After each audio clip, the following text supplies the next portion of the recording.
परसों confidence motion ले रहा हूँ, असेंबली के पास जा रहा हूँ, कॉन्फिडेंस अपनी असेंबली को कह रहा हूँ आप बताएं सामने, क्योंकि वो तो ओपन होगा ना। अब ये आपका डेमोक्रेटिक, मैं अब अपने सारे मेंबर्स को कह रहा हूँ, ये आपका जमहूरी राइट है।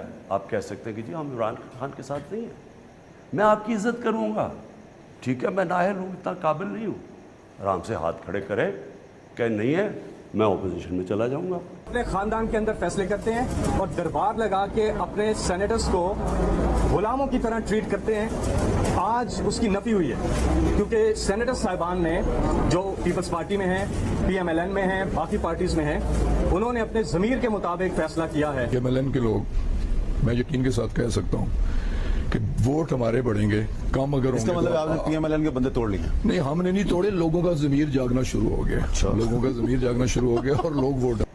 वज़ीर आज़म साहब आपको बता रहे हैं कि जो लोग उनके मुखालिफ नहीं हैं वो उनके ख़िलाफ़ आ जाएंगे, वो उनकी इज़्ज़त करेंगे, ये ऐसे इज़्ज़त करेंगे कि लोग अपनी जान बचा के भाग रहे हैं। और जो लोग ये भाषण दे रहे हैं कि कैसे हालात इतने ख़राब हो गए हैं कि इन हालात में उन लोगों को पकड़कर हमने सिंध हाउस में से निकालना है जो फ्लोर क्रॉसिंग के मुबैना तौर पर या मुमकिना तौर पर मुर्तकिब हो सकते हैं, उनकी अपनी तारीख़ क्या है, वो कितनी पार्टियां बदल चुके हैं, जब आपके सामने है किस किस पार्टी को रिप्रेजेंट नहीं किया। और ऐसे एक दो नहीं है, ऐसे दर्जनों लोग बैठे हुए हैं जो हर पार्टी छोड़